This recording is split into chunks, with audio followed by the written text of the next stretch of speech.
Durante os últimos 3 anos, a Nersan demonstrou uma grande capacidade de execução de projetos e também uma grande capacidade de concepção dos mesmos. E, como sabem, há uma necessidade muito grande de fazer uma mudança na praxis do associativismo empresarial. E há também uma necessidade muito grande de adaptar a atividade e as prioridades estratégicas do associativismo empresarial a uma nova conjuntura. E o Nersan é um referencial dessa mudança.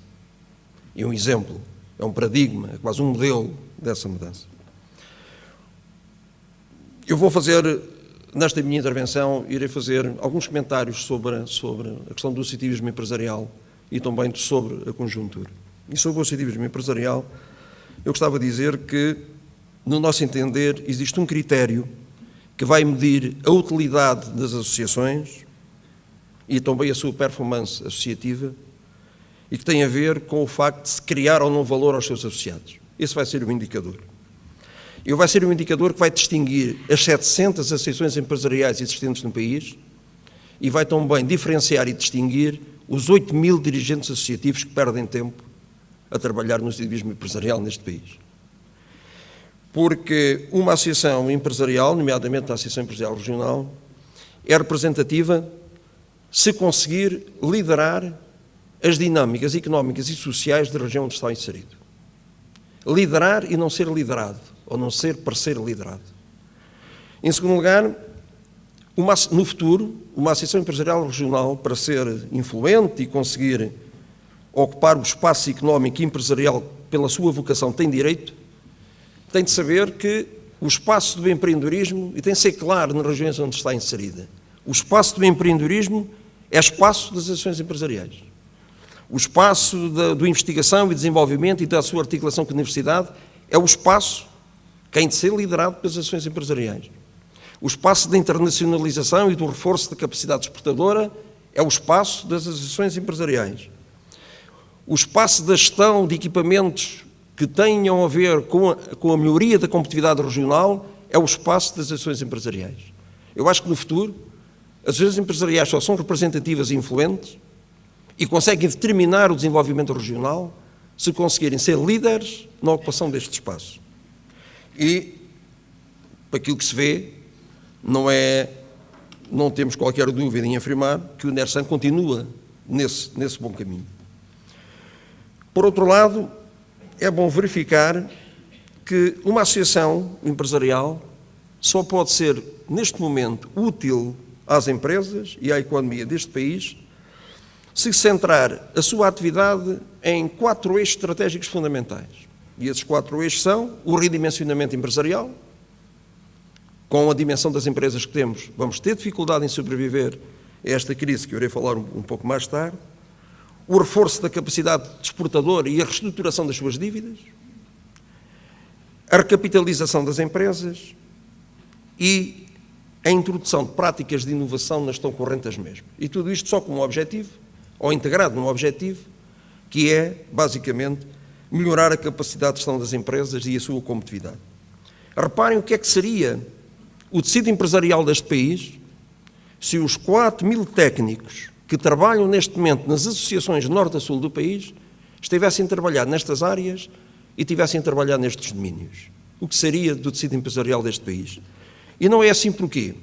Não é assim porque os dirigentes associativos é que têm a culpa.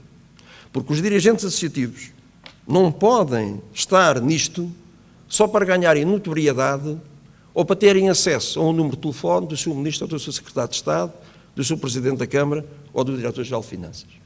Os dirigentes associativos não podem resumir o seu papel a este tipo de práticas.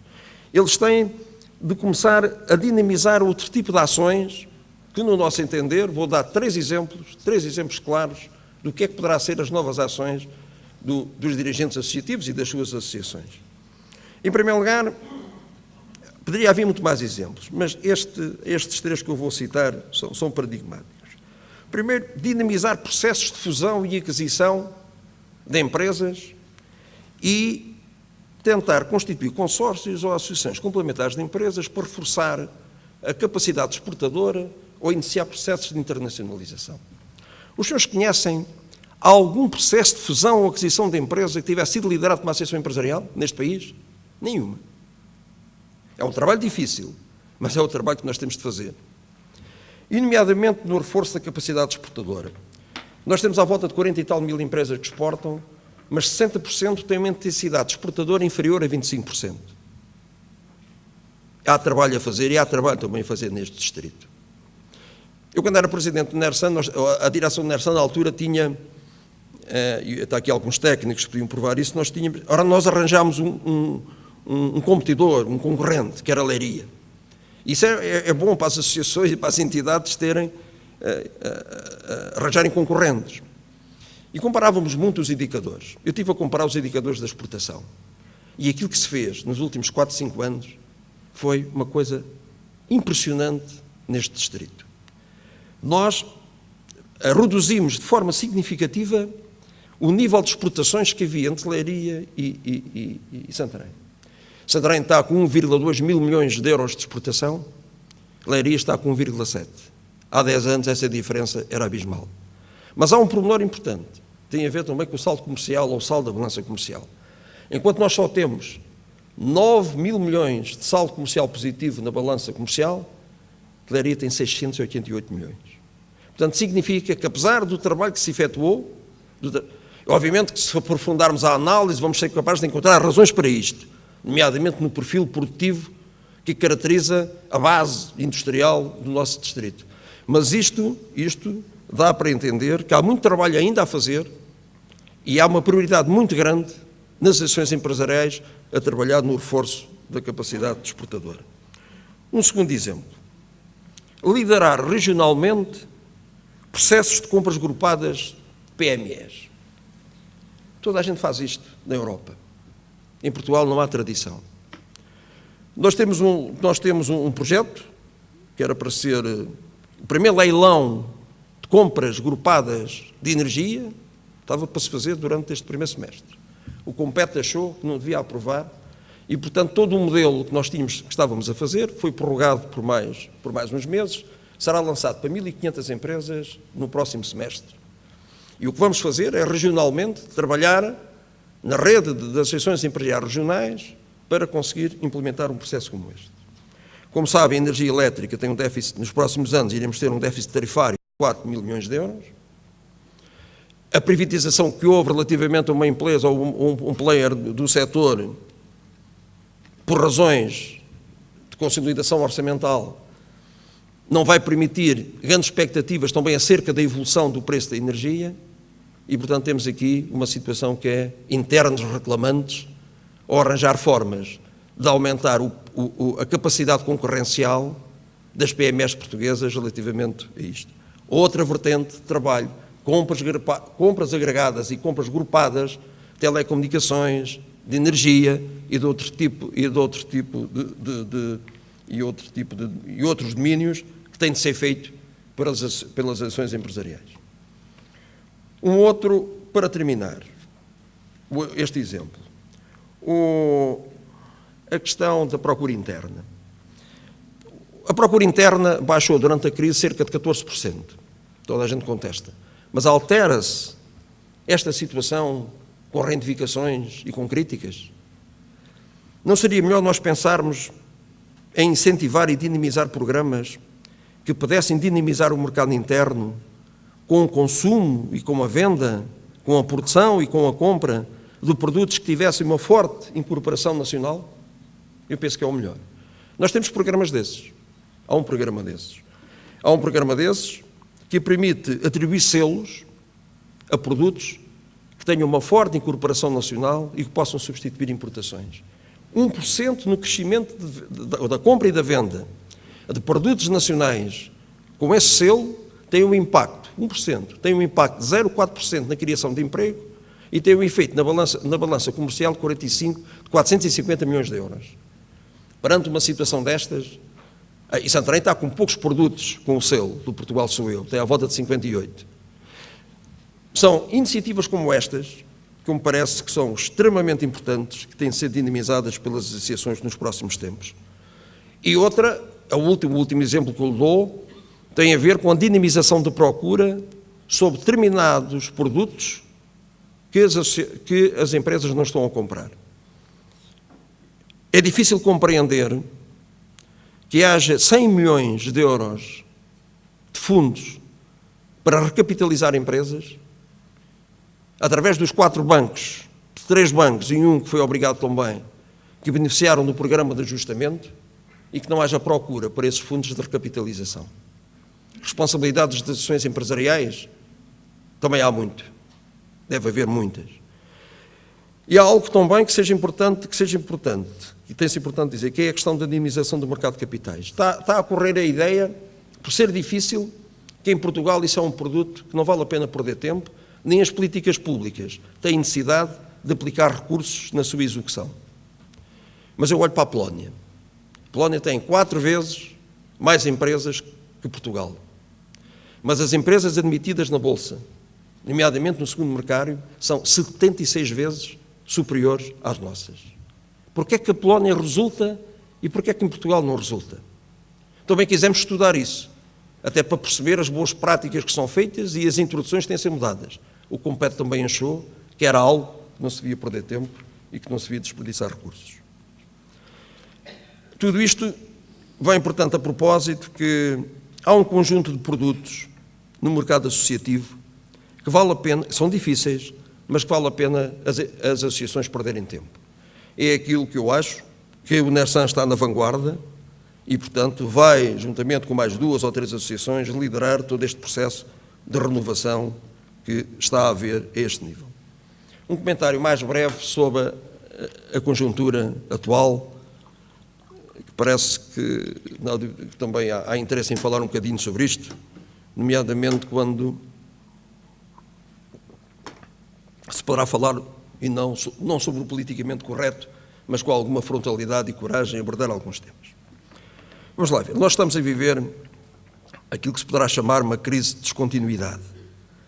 É uma crise igual à que se passou com a Revolução Industrial e aquela que resultou também da combinação entre a Grande Depressão e a Segunda Guerra Mundial. E que se diferencia das crises cíclicas porque os desequilíbrios das crises cíclicas eram corrigidos sem fazer grandes alterações ou alterações significativas na matriz estrutural da nossa economia. Nós estamos a passar por uma crise que é diferente de uma crise cíclica, porque há alterações do perfil produtivo e há também uma grande distribuição, uma enorme distribuição de valor e de recursos. E, perante uma crise deste género, há dificuldades de governação, tanto deste governo como qualquer outro que o enfrente.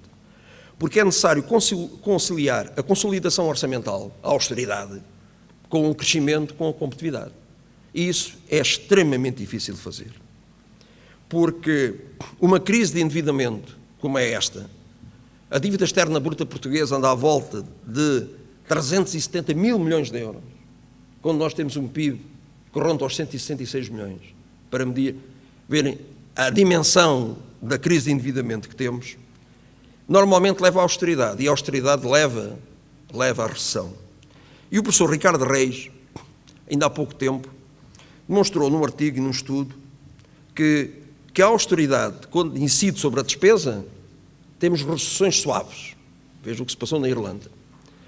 Quando a austeridade incide sobre o aumento de impostos, temos uma recessão grave e uma recessão pesada. Veja o que se passou na Grécia. E o grande problema é que, com os sistemas de preferências sociais que nós temos, já ia falar um bocadinho nisso, parece que não há assim grande saída, ou a grande esperança, que o equilíbrio e a consolidação orçamental e o equilíbrio das contas públicas se possa fazer, a não ser só através de aumentos de impostos. Veja-se o que se passou com o Governo há 2 semanas e veja-se o que se anda a dizer de alguns economistas próximos de alguns partidos da oposição que poderão fazer envelhecer o ciclo político sobre a informalidade fiscal que ainda existe nas empresas, sobre a reposição do imposto sucessório ou sobre uma taxa que deveria ser cobrada às dormidas. E, portanto, estamos a ver que, ou de um lado ou do outro, infelizmente para nós, a consolidação das contas públicas terá de ser, infelizmente, feita à base de impostos. Mas será que isso é só uma característica de Portugal? Isso não é. Porque se nós correlacionarmos isto entre países com déficit e países com excedentes, nós verificamos que há uma situação totalmente diferente. Porque os países com excedentes têm um sistema de preferência social que enfatiza o mérito e os resultados. Os países com déficits têm um sistema de preferências sociais que enfatiza os direitos e a reivindicação. E gerir uma crise de endividamento com um sistema de preferências sociais destes é muito complicado e difícil. Vocês vejam o que se passou com a falta de base de apoio mínima que os governos têm quando querem fazer mudanças ou rupturas. Primeiro governo de Sócrates, primeiro governo, um governo reformista. 2 ministros que apostaram em políticas reformistas e de mudança, Maria Luz Rodrigues e Correia de Campos. Toda a gente agora vê com alguma distância que o conjunto ou globalidade das suas medidas ia na direção certa. Ficaram sozinhos e caíram. Vejam o que está a passar com alguns domínios e em algumas áreas em que também se aposta na mudança e na ruptura do atual governo. Ficam sozinhos. E aquilo que por vezes mais aborrece é verificar que associações empresariais que deviam dar sinais claros de apoio inequívoco à mudança e à ruptura, porque todos nós conseguimos sobreviver neste mundo através do mérito e através da competitividade, senão já tínhamos todos morrido, já no caso não estávamos com certeza aqui nestes fóruns. Se nós vivemos com esses valores, por vezes cobardemente calamos em dar apoio a determinadas políticas, precisamente onde querem fazer prevalecer o mérito e os resultados. Mudar a administração pública, a Constituição, a educação, a saúde, a gestão do território, o mercado de trabalho, é algo que começa-se a não acreditar que seja possível fazer. Porque quem está a governar e vê um sistema de preferências sociais como este, o que faz é gerir daquilo que habitualmente se diz, em que a política é a arte do possível. E a política é a arte do possível, é não fazer ruptura e não fazer mudança, não provocar ondas, nem provocar tempestades. Perante isto, houve um economista que um dia destes na AIP, o professor Sérgio Rebelo, está radicado nos Estados Unidos, que disse: vocês façam a vossa vida, não se preocupem com as exigências ao Estado. Há 20 anos que estão à espera de reformas estruturais, irão ficar mais 20 e não irão ter as reformas estruturais. Preocupem-se convosco, com as vossas empresas, ponham enfoque na qualidade de gestão, deem ênfase aos extremos da cadeia de valor e não só na produção. Deixem os credores tratar do Estado, porque o irá endireitar, porque não vai haver financiamento externo a país nenhum em que assente num modelo que tenha o aumento da despesa, ou que se baseie no aumento da despesa, na procura interna, nos déficits insustentáveis, na dívida pública insustentável e em salários definidos e não suportados na produtividade. Portanto, isto não tem. Não há país nenhum que consiga financiamento externo com base neste modelo. Portanto, preocupem-se com outras coisas. Mas, obviamente, para nós nos preocuparmos com outras coisas, temos de ter associações empresariais e confederações que saibam interpretar as necessidades das empresas e aplicar um conjunto de medidas e propostas para ultrapassar esses assuntos.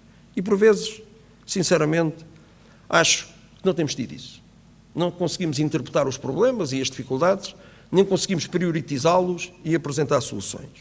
E dentro das grandes prioridades há uma, e vou terminar, que nós estamos a erigir como a prioridade das prioridades para este ano, que é o problema do endividamento das empresas e a necessidade da sua reestruturação. A dívida das sociedades não financeiras, das empresas não financeiras, representa 118% do PIB, mais do que a dívida pública. Os rácios de EBITDA sobre a dívida, tanto que mede a capacidade de liquidação da dívida através dos cash flows atuais, demoraria 13 anos para pagar todas as dívidas que as empresas, em termos médios, que as empresas neste momento têm.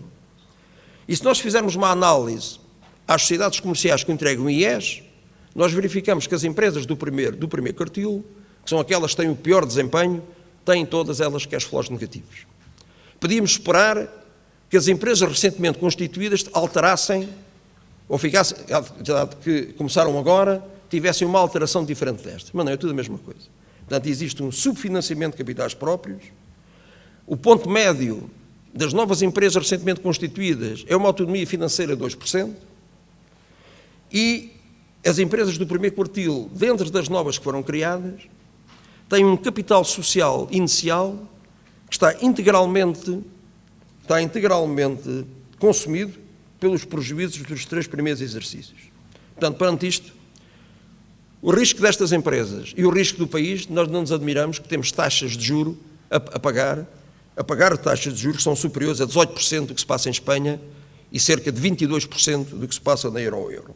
E, portanto, é de salutar que o FMI, que muita gente contesta todas as suas políticas e as suas propostas, eu por acaso tenho uma visão um pouco diferente dessa, na maioria dos casos, sugeriu ao Governo que apresentasse um plano para reestruturar a dívida das empresas. É pena que ele não tivesse sido feito quando foi o programa de ajustamento. Como sabe, houve um plano de recapitalização para a banca, não houve para as empresas. A severidade do processo de alavancagem da banca foi o que mais contribuiu para o encerramento de 152 mil empresas desde janeiro de 2008 a 31 de dezembro de 2013, e também foi aquilo que provocou que desde o início do resgate até agora o estoque de crédito bancário às PMEs reduziu 18 mil milhões de euros, é uma barbaridade. 18 mil milhões de euros foi o valor que os empréstimos diminuíram entre o início do resgate e até agora. Portanto, tudo isto diz-nos que há necessidade de combinar um conjunto de políticas fiscais com políticas mais relacionadas com a índole económica para reestruturar. Eu não sei se, por exemplo, uma remuneração convencionada de capitais próprios, que na prática acaba por ser algo que pode ser deduzível em matéria coletável de IRC, não tinha uma abrangência e uma dinamização de capitalização muito maior do que outros instrumentos que estão a ser pensados. Bem, para terminar, diria que nós sabemos que as empresas portuguesas precisam de menores custos, e isso tem sido um debate que as ações empresariais têm evitado, e não de mais dívida, sabemos isso. Mas também estamos conscientes que só iremos ter menos dívida desde que tivermos condições para a reestruturar. Porque, caso contrário, se não haja um plano para reestruturar as dívidas das empresas, este descalabro que nós estamos a passar irá continuar para mal de todos nós. Muito obrigado.